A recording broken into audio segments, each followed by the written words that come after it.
एक और घटना 2014 बरवाला कांड, उससे पहले सतलोक आश्रम बरवाड़ा के अकाउंट से 1.5 करोड़ रुपया निकाला गया। 1.5 करोड़ रुपया। क्योंकि भाई और बहनों, बरवाला कांड करवाने वाले कौन, बरवाला कांड की जो पृष्ठभूमि थी, जो फिल्म थी, उसको लिखने वाले कौन, ये सतगुरु रामपाल जी के परिवार वाले। इनको अच्छे से पता था कि बात अब बिगड़ेगी, बरवाला कांड होगा, बात हमारे काबू से बाहर हो चुकी है। इन लोगों ने बरवाला कांड से पहले सतलोक आश्रम बरवाड़ा का जो पंजाब नेशनल बैंक बरवाड़ा में अकाउंट था ट्रस्ट का, 1.5 करोड़ रुपए निकाले। अरे क्यों निकाले? अगर तुम्हें विश्वास था अपने भगवान पर, अगर तुम अपनी जगह सही थे, तो क्यों निकाले तुम लोगों ने? 1.5 करोड़ रुपए निकाले। बरवाला कांड के बाद में जब पुलिस प्रशासन ने तहकीकात की कि आश्रम के खातों में कितने पैसे हैं, तो सतलोक आश्रम बरवाड़ा पहुंचे। वहां से पता चला कि आश्रम का खाता, ट्रस्ट का खाता पंजाब नेशनल बैंक में है बरवाड़ा में। बरवाड़ा पहुंचे और टाइम्स ऑफ इंडिया की न्यूज है आप लोगों के सामने। Over 1 crore withdrawn from ashram account as cops close in on Rampal. 22 नवंबर 2014 की शाम सुबह 5:50 की न्यूज है, बरवाला कांड के बाद की। ये ग्रुपों में डाल दूंगा, व्हाट्सएप पर, सोशल मीडिया पे डाल दूंगा, फेसबुक पर देख लेना। 1.5 करोड़ रुपया सतलोक आश्रम कमेटी ने निकाले, खा गए, पी गए। और जब बरवाला कांड हो गया, कुछ तो पकड़े गए। उस समय सतगुरु रामपाल जी के पास जाते हैं ये लोग, जो 60 लाख रुपए बचे हुए थे। 60 लाख रुपए एक बोरे में डालकर सतगुरु रामपाल जी के पास गए। इन्होंने देख लिया कि बात बिगड़ गई, अब तुम्हारा कोई भी दाव नहीं चलेगा। अब 60 लाख रुपए एक बोरे में डालकर संत रामपाल जी के पास गए और कहा कि गुरुजी दया करो, इन पैसों का क्या करें? तो संत रामपाल जी ने क्या कहा था, वो भाई जो उस समय वहां मौजूद थे उनको अच्छे से पता है, लेकिन आज अपने मुंह के ऊपर पट्टी बांध के बैठे हुए हैं। सतगुरु रामपाल जी ने कहा कि इन पैसों को आग लगा दो, आग। लेकिन ये सतगुरु का वचन मानते कहां हैं? ये तो गुरु के गुरु हैं, ये तो गुरु के गुरु हैं। क्योंकि राष्ट्रीय समाज सेवा समिति जो इन लोगों ने बनाई थी, तो उसके पॉइंट नंबर 12 में क्या लिखा है? हम राष्ट्रीय समाज सेवा समिति वाले संत रामपाल जी से किसी भी मामले में कोई सलाह मशवरा नहीं लेंगे। तो इन्होंने मानना कहा था। सतगुरु ने कहा कि इस 60 लाख रुपए के बोरे को आग लगा दो। ये तो मानुष मानते हैं। इन्होंने कहा कि गुरुजी दया करो, गुरुजी दया करो। अरे बोला दया तो कर रहा हूं, आग लगा दो इनको, वरना ये पैसे बाद में तुम्हारे कर्म फुड़वाएंगे, तुम्हारे कर्म। इन लोगों ने गुरु की वो बात नहीं मानी और गुरु के परिवार ने क्या किया? किसी भगत को 2 लाख दिए, किसी को 1.5 लाख दिए, किसी को 50,000 रुपए दिए। इस प्रकार से 15-20 भक्तों को थोड़ा थोड़ा पैसा देके उनको आश्रम से बाहर निकाल दिया। गुरुजी का लड़का पकड़ा गया, जिन्होंने वो पैसे बाहर निकलवाए थे भक्तों के माध्यम से कि बाहर जाकर पैसे हम ले लेंगे। तो गुरुजी का बड़ा लड़का वीरेंद्र, वो लड़कियों के कपड़े पहनकर, सलवार जम्फर पहनकर आश्रम से बाहर निकलने का प्रयास कर रहा था। घूंघट निकाल के पुलिस ने पकड़ लिया, दबोच लिया। छोटे वाला लड़का मनोज, वो भागने में सफल हो गया। संत रामपाल जी का भाई महेंद्र, वो भी भगोड़ा बनकर घूमा, वो भी भागने में सफल हो गया। राज कपूर जैसे लोग, ये लोग जो है वो पकड़े गए। कुछ दिनों तक तो आपस में एक दूसरे से दूर रहे, मोबाइल सबके बंद।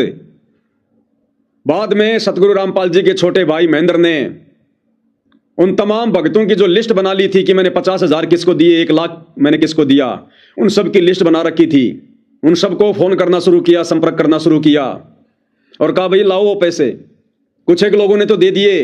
एक राजेंद्र मोर, सब जानते हैं, सतलोक आश्रम बरवाड़ा में था, जमीन जमीन बेच के रह रहा था। राजेंद्र मोर जो वर्तमान में शायद आजाद नगर हिसार जेल नंबर 2 या 1, जहां पर सतगुरु रामपाल जी भगवान है, उस जेल के पास में है। हम भी जब गुरु जी की तारीखों पर जाते थे अनजाने में, तो एक आध बार मैं भी उस राजेंद्र मोर के मकान पर गया था, क्योंकि मेरे संपर्क उससे बरवाला कांड के समय से थे। हम लोग बाथरूम सेवा किया करते थे। तो जब तारीख पर जाते थे तो 1-2 बार मैं भी राजेंद्र मोर के मकान पर गया। उसी समय राजेंद्र मोर ने दास को बताई थी ये बात। उस समय भाई और बहनों काफी भगत जो वर्तमान में इस सतलोक आश्रम में जुड़े हुए हैं, राजेंद्र मोर जैसे, संजीव हुड्डा उत्तर प्रदेश का पहले स्टेट कोऑर्डिनेटर था, रामनिवास छावड़ा एक पैर से लंगड़ा के जो चलता है, छावड़ा गांव का, गुड़गांव का, और ये संदीप डॉक्टर, ये गुड़गांव वाला, गुड़गांव का कोऑर्डिनेटर संदीप डॉक्टर, जिसकी दांत ठीक करने की दुकान है। ये सारे के सारे लोग उस समय महेंद्र के धुर विरोधी थे, धुर विरोधी। और जब हम तारीखों पर जाया करते थे तो ये सारे के सारे लोग मिलकर मीटिंग किया करते थे कि एक बार उस महेंद्र को पकड़ो, रामखोर को। ये शब्द कहा करते थे। ये संदीप डॉक्टर, ये संजीव हुड्डा, रामनिवास छावड़ा, हिसार में जब मीटिंग करते थे तो मैं भी वहीं होता था, क्योंकि ये लोग उस समय ये बातें कहा करते थे महेंद्र के लिए कि एक बार यदि वो हरामखोर हमारी पकड़ में आ गया, उसकी इतनी धुलाई करेंगे, इतनी धुलाई करेंगे, याद रखेगा। और बाद में जैसे जैसे महेंद्र ने इन सबको पद बांटने शुरू किए, वैसे वैसे सारे के सारे महेंद्र के चरण चाटने लग गए। तो बाद में महेंद्र ने संपर्क किया राजेंद्र मोर से कि भैया तेरे को 2 लाख रुपए दिए थे, वापस कर। क्योंकि उस समय कोई सेवा तो कोई चल नहीं रही थी, भगत आपस में टूटे हुए थे, कोई किसी को जानता नहीं था। ये बड़े बड़े स्टेट कोऑर्डिनेटर भी ये बिलों में छुपे हुए थे, रजाई में छुपे हुए थे, डर रहे थे।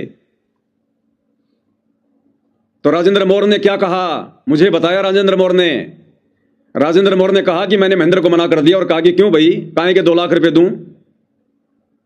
अरे मैं भी तो आश्रम में रहा करता था, परमानेंट सेवा करता था, मेरा कहां ठिकाना, मैं कहां रहूंगा? मेरा क्या मकान किराया नहीं लग रहा? क्या मेरे बच्चे नहीं है? क्या मुझे राशन नहीं चाहिए? तुझे 2 लाख रुपए दे दूंगा, मैं क्या खाऊंगा? तो महेंद्र ने उसको डराना चाहा कि तेरी शिकायत भेजेंगे गुरुजी के पास। तो राजेंद्र मोर ने कहा कि छोटे मोटे भक्तों को डराया कर, मैं तेरे से डरने वाला नहीं हूं, ज्यादा मेरे साथ में तू मैं ना करना, तेरी पोल पट्टी खोल दूंगा। बरवाड़ा में तूने जो मकान बना रखा है शानदार, मकान में तूने एसी लगा रखे, तूने फ्रिज लगा रखे हैं, संगत के दान धर्म से तूने मकान बनाया, सारा सामान तूने पटका लाखूंगा, ज्यादा ना बोल। उसके बाद महेंद्र चुपचाप हो गया। तो भाई और बहनों, वो 60 लाख रुपए अंतर्यामी सतगुरुदेव भगवान ने उनको आग के हवाले करने के लिए कहा था, क्योंकि उनको पता था कि ये पैसा बाहर जाकर इनके कर्म फुटवाएगा। तो कर्म फूटे कि नहीं फूटे, भक्तों का आपस में झगड़ा हुआ कि नहीं हुआ, उन पैसों को लेकर मन मुटाव हुआ कि नहीं हुआ, लेकिन ये लोग सतगुरु की एक भी बात नहीं मानते। तो ये 1.5 करोड़ रुपया वहां से निकाला गया था। इसका दूसरा पेज भी आपको दिखा देता हूं। इसके दूसरा पेज में गलती से ऐड करना भूल गया। दूसरे पेज में सतलोक आश्रम बरवाड़ा के भक्ति मुक्ति जो ट्रस्ट था उस समय, उसके पंजाब नेशनल बैंक के अकाउंट नंबर भी लिखे हुए हैं, कब कब निकाले गए। जब बैंक खाता खोला गया था 2012 में, तो उसमें 35 लाख रुपए डिपॉजिट किए गए थे। और जब बरवाला कांड हुआ उस समय 1.5 करोड़ रुपए थे, जो 1.5 करोड़ रुपए इन लोगों ने निकाल लिए थे। 60 लाख रुपए बचे थे। उस पैसे को फिर इन्होंने आश्रम से बाहर निकाला और उस पैसे ने फिर इनके कर्म फुड़वाए। इन लोगों में जो है मनमुटाव हुआ। तो ये चोर नहीं तो और क्या है, ये चोर नहीं तो और क्या है। जब सतगुरु ने मना कर दिया उन पैसों के लिए, उसके बावजूद भी ये लोग पैसे आश्रम से बाहर निकाल रहे हैं, तो ये चोरी कर रहे हैं, चोरी, ठगी। ना इनको अपने गुरु पे विश्वास, ना ये उनको गुरु मानते, परमात्मा तो बहुत दूर की बात है। उसके बाद बरवाला कांड हुआ, सतगुरु रामपाल जी सार जेल जाकर बैठ गए।